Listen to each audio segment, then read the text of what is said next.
And it's another great day here at Unlocking Freedom in Nature Tuesday Talks. How are you today, Tammy, and our amazing guest, Sierra? How are you?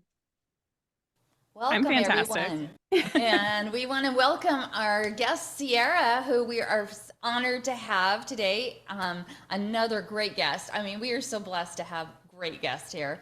I've known Sierra for a while here, but she has so much to offer. But we're going to come to her at a different viewpoint, right, Sierra? And Sierra, welcome.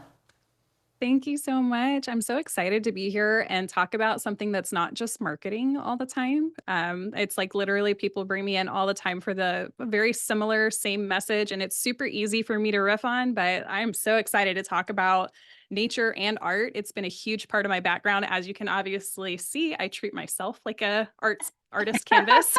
I love it. So yeah. Yeah. So, Sierra, you said it right. So, we have our own message that we just know how to talk about it left and right, back and forth, awake or asleep. And I really, I resonate with you with that. But then there's something with our virtual retreats and everything, the programs and courses we're preparing. People say, you enjoy nature and you feel so amazing in nature, but it's not something you talk about openly. So tell me more about that. Like, hey, I'm glad we're not talking about marketing. Here we go. Let's talk about this other thing, this other aspect to our life, whether it's like it's just so sacred that we just don't articulate about it. We don't talk about it so much. So there you go. This is your opportunity. Share, share. Sure. So for me, I'm really big into psychology and the science behind why people make the decisions that they make. And when my son, I have 5 kids, and when my son it was 2019, we discovered he had a brain tumor. He was cooking in the kitchen and he picked up a hot pan with his bare hands and got second and third degree burns on his fingers and palms.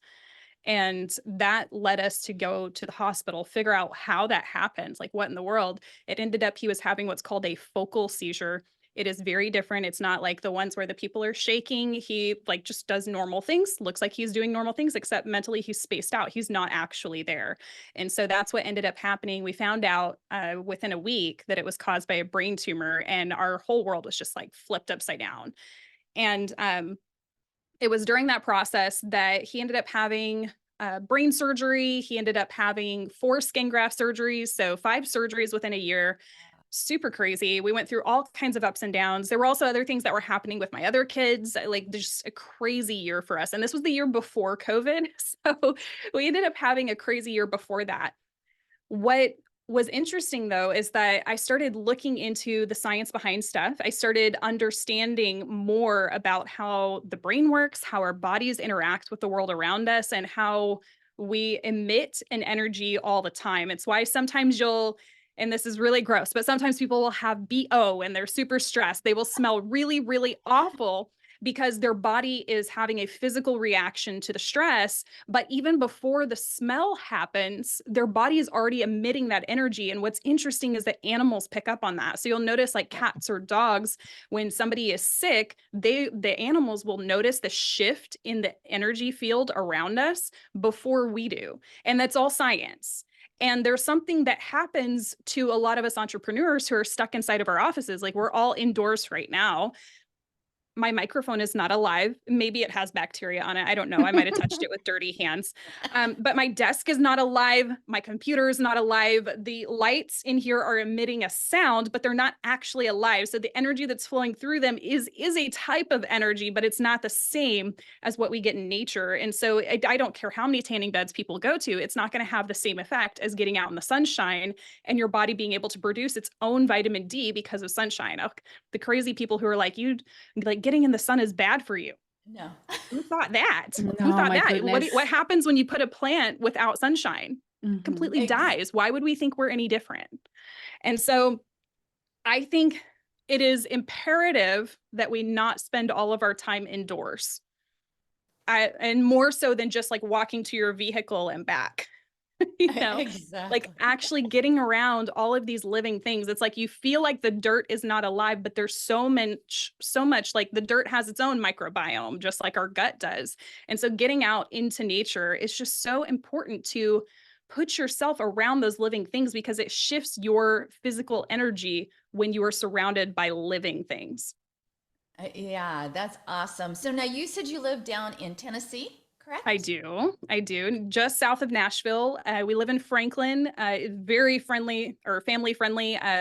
Nashville's a little more party and Okay. younger vibe. There are families who live up there, surprisingly, but we live in Franklin and it is super family friendly. It's such a great place to raise kids. I actually have a client from that area that had me hand paint some ornaments for them. They brought them out here, and I live clear in North Idaho by the Canadian border. So that was quite a way, but they have a piece of property here too, because they said it reminded them of your area, except Mm. except in our area we have no snakes. So that's which I love. Well, we actually, when my husband and I first got married, we've been married for almost 20 years. We actually lived in Montana, Oh, okay. just in between like Butte and Missoula. Butte? Okay. Bozeman. I don't Yeah, remember. I Bozeman. haven't, it's been so long since I lived there, but we lived near just about 30 minutes north of Anaconda in a city called Maxville. Yes, I know where So it's at. like right in the middle of nowhere. That is. So during winter, there was nobody, and I worked at a gas station. It was Oh, crazy. But the nature was so beautiful. I remember I'm from Texas originally, and in Texas, we kind of have some rolling hills, and it's like there's some flat area too. Like Texas is vast, so there's all different kinds of nature there.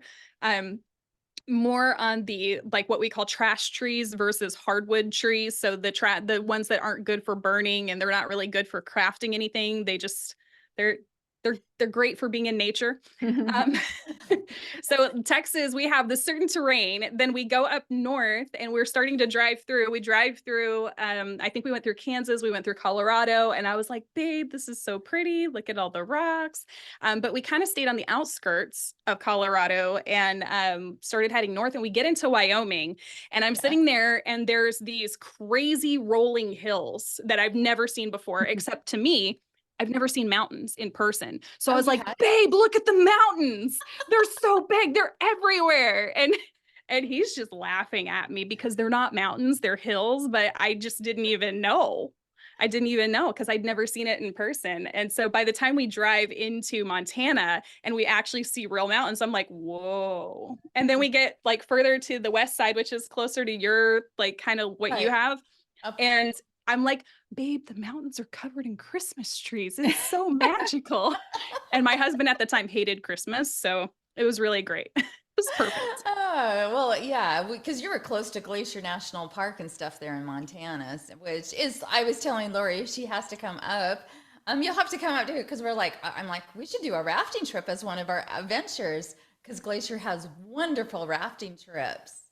And like you can spend the whole day, they cook you lunch and everything, but they're so much fun just to be able to get out. So that's awesome. That's fun that you both lived in Texas and up here, so you kind of know our whole So areas. I'm in Texas, Sierra. I'm in Texas, and I understand because I'm originally from the beautiful tropical Caribbean island of Puerto Rico.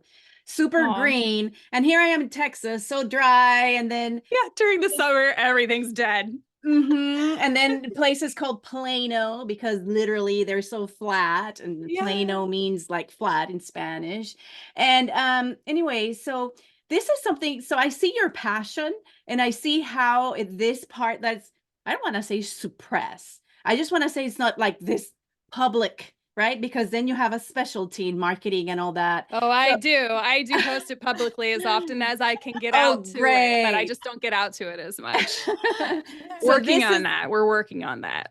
this And is so, great admonition. This is great invitation for our viewers because yes, a bunch of us, we're entrepreneurs and all that. And sometimes, Tammy is over there in the winter and she's like, having a cabin, in cabin fever, I think, but she's like working so much and I'm like, no, take a break. And here I am intentionally and purposefully, my glutes, literally, Sierra, like my glutes, like of so much time sitting. I went to the chiropractor yesterday because my neck and my shoulders, I'm like, he's like, Lori, you're suffering from what the majority of the population is suffering right now because everybody's like this, everybody's in their computers, in their phones. And I'm like, enough. When I just feel like I need to get Yeah. out for movement and movements and exercises, that's a whole nother story. But to stretch to make sure my hips and my joints are getting movement, like you said, and our dear Olivia, she's been our guest too, and she believes in grounding and earthing and all that.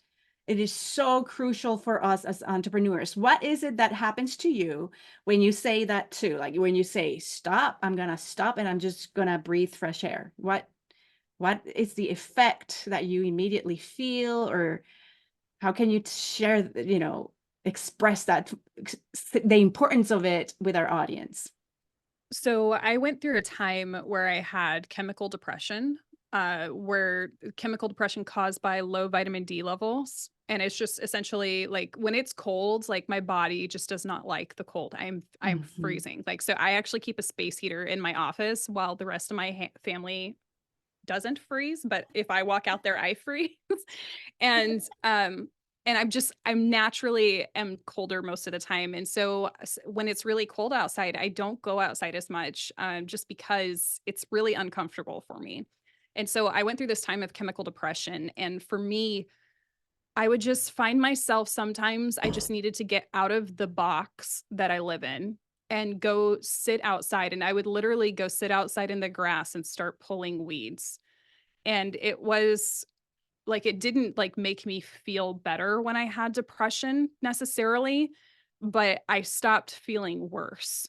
And I don't know if anyone who's never had chemical depression will understand that.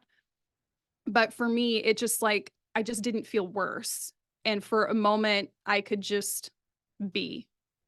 I totally And I think that that's one of the things that in the fast pace that we live in, we forget sometimes that sometimes we just need to stop thinking, stop feeling, stop trying to be something for whoever or for ourselves, stop trying to achieve for a minute and just like be. And so I would just go sit outside and I would just pull weeds. I wouldn't feel better, but the sun would hit me and I'd know that I'd feel better later. I'd know that it would take my body a little bit of time to process. And it was just like my medicine for my physical body to just go sit outside. And I would literally just sit my butt in the grass. Neighbors probably thought I was crazy. Didn't care because it's not about them. It's about me. Like I may never see them again. Once I moved, I may never see them again. Right. I don't care. And out here, it's crazy. I will sometimes I say it's crazy and it's crazy in a good way. You saw me light up for a second. So out here, and I no longer have chemical depression. Like I started making sure I was getting more vitamin D. And anytime I feel a little bit of chemical depression, I'll go grab like a K2D3 or something and take that with magnesium so my body can absorb it or whatever. And then I'll also try to get sunshine. But so out here, sometimes I'll just be in my office and I'll just have all of this pent up energy inside of me. And a lot of times, like you were saying earlier with suppression, a lot of times we'll be suppressing. Maybe it's anger, maybe it's sadness, maybe it's stress, maybe it's whatever. And I will literally, these headphones I have on right here, I will disconnect them, Bluetooth them to my phone, put on some crazy loud music so I can't hear anything else.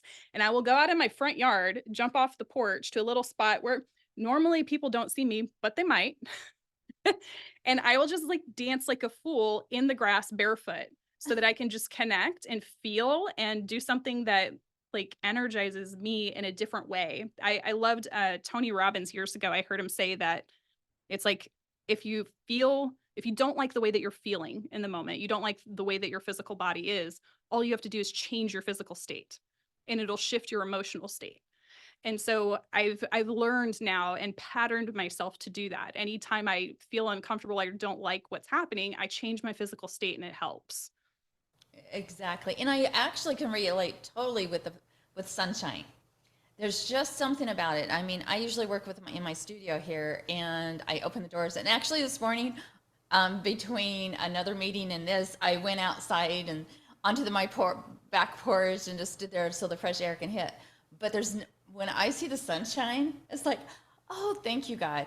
There's my little vitamins D coming out, So just like that, it's a little bit of sun, even if it's only 5 minutes, and even if it's freezing and I'm bundled up, it's like there's just something about it. It sounds weird, but it gives you like that extra energy or something. So, and I know Lori's like, I was telling her the other day, yeah, I'm like, yeah, it's blizzard conditions right now. It was just kind of a bummer, but I look for that little hope, that little glimpse of sunshine.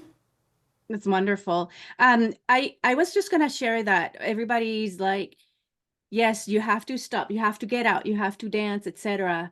But being still, it doesn't matter like if you were dancing, Sierra, being still doesn't mean inaction. There's so much that can happen, and we have been blessed, the three of us here, of being mothers and being pregnant and all that. Even we need so much rest when we are creating, right? We're going through this beautiful process of creation, and yet we need to sometimes relax and rest from everything else we're doing, especially if we already have several children and all that. It's like a lot of activity, a lot of stuff, but then when we decide to rest, our body is still creating. Our the whatever's happening inside our body is still happening. There's a lot of action still happening inside of us. Yeah. And that's what my friend Kim Flynn, she's an amazing retreat organizer and things like that. She said, when you are still, when you drop something, a project or an idea, and you feel blocked, you let it percolate.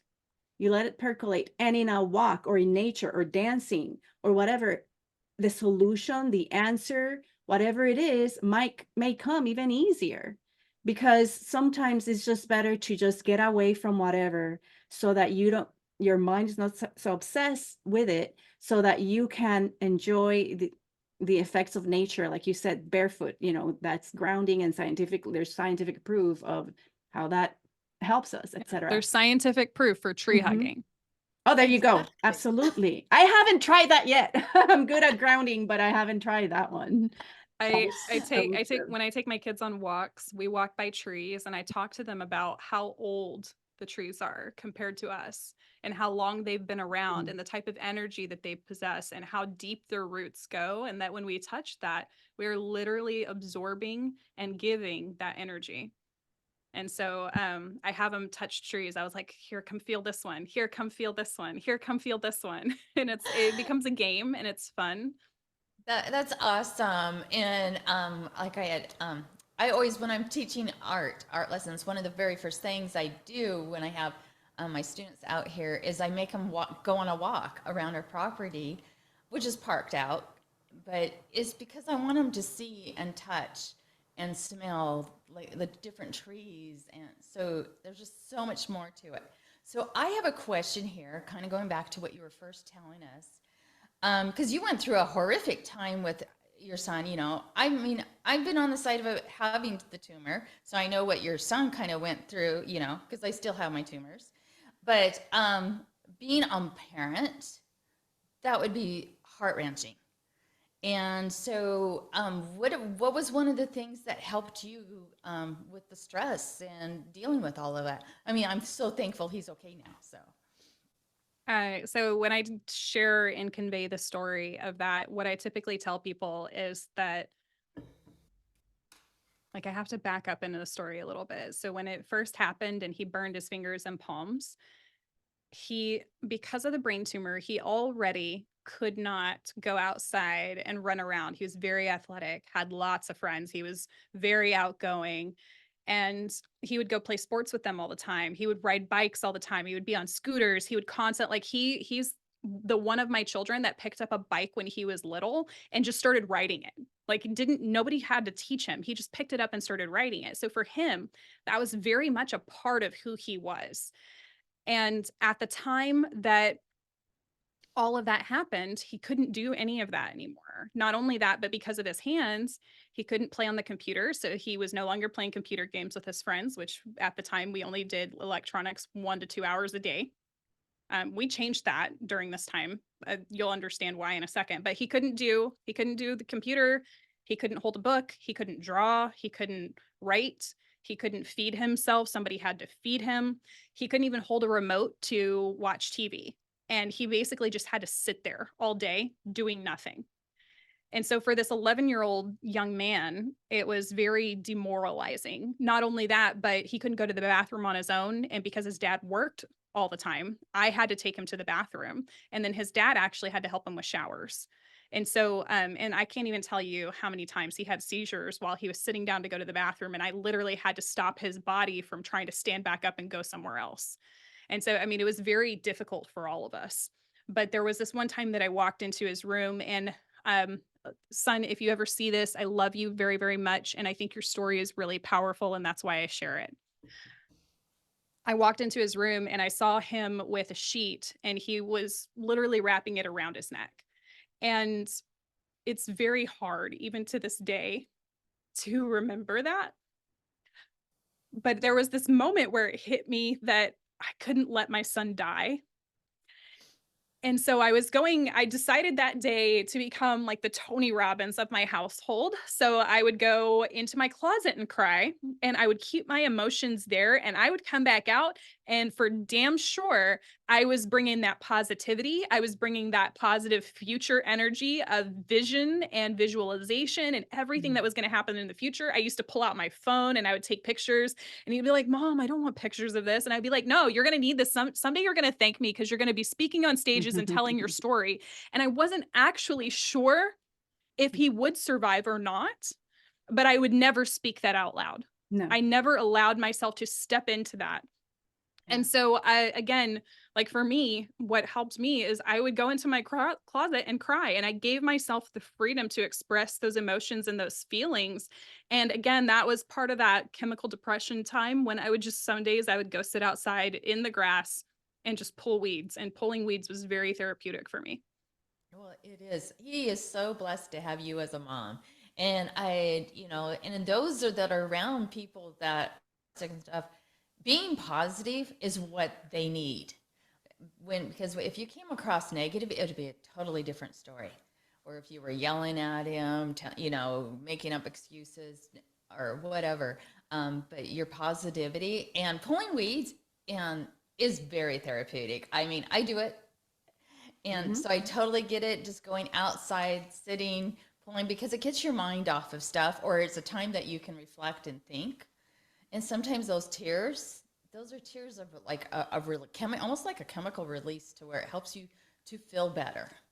Yeah, I'm training my 6-year-old now. I have a 6-year-old son, and I recognize that my 15-year-old son, he doesn't like to cry because men aren't supposed to cry. And then he's been telling his little brother sometimes, like, "Don't be such a whiny baby," and like all this kind of stuff, like telling him not to cry. And I'm like, it's okay if he's sad and he wants to cry. And so the other day I actually walked into the kitchen and he was crying, and my 13-year-old daughter was like, you don't need to be upset. You don't need to cry. And I was like, he might be crying because of this. He might just have some pent up stuff that he needed to let out. And this just finally gave him the opportunity to express it. And I was like, it's okay. And I just hugged him and let him cry for a minute, because too many times we suppress all of those emotions. Too many times we suppress what our body really wants to do or needs to do to heal. And then it bottles up. And I actually call it volcanoing, because it volcanoes over time and then it explodes. And that was something that my husband and I talked about very heavily when we first got married, because that's what his family did. They would suppress everything. They wouldn't say any of it out loud. And then just eventually they would have some little passive aggressive tension towards each other. And I was like, I don't want that in my house. I was like, my family's very much, you have an emotion, you are out there in it, and the other person knows. And so like just being very expressive, I think, was something that I was able to help my husband with. And I think it was one of the reasons why he fell in love with me, is because he wanted to be able to express in the way that I did. Cierra, that is definitely sound advice, and it's so interesting how combining different ways, right? So maybe your husband's way of suppressing maybe have allowed your children to understand, hey, if you're gonna explode, with respect, with love, etc. and not all over the place, but it is important. And my book specifically talks about so many feelings we have, and that's, like you said, makes us different than a microphone and not living things. We do have emotions. We need to let them run through us, feel them. We need to feel what we feel, is what I say, but then at the same time not dwell on them. Somebody that's very excited all the time can be annoying too, right? Somebody that's also super sad or depressed, or the weight's waiting on their shoulders is like, so it's just this amazing, and it takes effort and it takes awareness, consciousness to know how to balance that. And time definitely goes by so fast when we're having fun, when we're having such an insightful guest like you. I want to say that congratulations for handling that situation with your son so well. It is so impactful. And as parents, we can just go and then make it worse or intensify it, or just, no, no, no, no, you're okay, right? And depending on that emotional maturity, we will, even though you were going through your own thing, and not to say that you were suppressing because you were just letting all that out in your closet in private. I mean, it's just a beautiful thing to do. And so how do you tell listeners, based on your story, how to incorporate more nature into their daily lives, even though they're busy and they need to get things done? What's your final message on that? So, based on what I talked about here today and how I brought up depression in a couple different ways, I want to express like something that really helped me on the chemical side of depression, because the chemical side of depression, so if people don't know, the way that I would measure, is this me just having a bad moment, or is this chemical depression? Because we can have down moments and it's not chemical depression. So chemical depression, what it felt like was I would start thinking about all the things that I typically love, typically light me up, typically they're wonderful things, and none of it made me happy. Mhm. And so that was a chemical depression. So then what I would do is that on those days that I had a really down day, I would have these physical things that I could do for myself. So if I were you, I would think about something that you can do that's small every single day, no matter where you're at. What's something small that you can do that is physical, that would put you outside in nature, around that living energy, around sunshine, around the fresh air, because again, our air quality in our homes and our buildings and whatever is probably terrible. And also around those living plants and the oxygen and all of that. So I would find something small that you would add to your list. But for me, my list was, did I drink water this morning? Mm. Did I get coffee? Because coffee helps me. So I do 1 cup of coffee, try not to do more than that. And then I asked, there's a supplement I've taken for 20 years now called brewer's yeast. And so did I take my brewer's yeast? It helps me to regulate my hormones and it's just really good for my body. So I asked myself, did I take that today? Did I get enough sleep? And did I eat? And did I go outside? Did I get out in nature? And so I would run through that list. And if I hadn't done most of the things on the list, or say, for example, my sleep was really crap, I would just give myself the grace to have a bad day. And it's okay to have a bad day. Yeah. And that tomorrow could be better. And what could I do this evening that will put me in that state to where my sleep will be better and tomorrow I might have a better day? And so it's just like a lot of times we have to go day by day because we get so future focused or past focused, and we don't think about the here and now. And so I would just do that little self-assessment, and I would figure out what your 5 or 6 things are. What are your 5 or 6 things? Do that little self-assessment. And if you're having a really down day, there might be like eating food. Cool. You can do that right now. Getting outside, you can do that right now. It's like, and you can flip it around midday or end of day even. Like you had a really terrible day, you can go outside at the end of your day. And I promise you, you will feel better after. Wow. Yeah. Wow. That was awesome. Except we are short on time because Cierra has other commitments today, but we want to have her come back and I want to ask her more questions about the art side. So I want to say hello There's to so Ike. much. There's Ike, and there's Mr. Daryl watching. Melissa Rasmussen also was here. And then Ike commented, that is huge, allowing yourself to give yourself grace. That's one of the hardest things for me, to allow for that work in progress. And then Ike is also saying, thank you, Cierra. This is great. Melissa took a walk this morning, so there you go. The audience is just amazing, doing what they know is is the right thing. And it takes effort, it takes planning, it takes a conscious decision, especially like you said lately, in your last advice, like, hey, what are the things that make you feel great? It's just habit, life-changing habits that make a difference. Thank you so much for being here, Cierra. Yeah, I Thank you for loved having it. me. Thank you so much. It was such an honor, and we love having you, and we're excited that we're hoping you come back. So thank you. And thanks to the audience. Make sure you like and share, and hope you have a great day and enjoy your week. Go out there and take a nature walk if you can. Give a tree a hug. Bye-bye. Bye.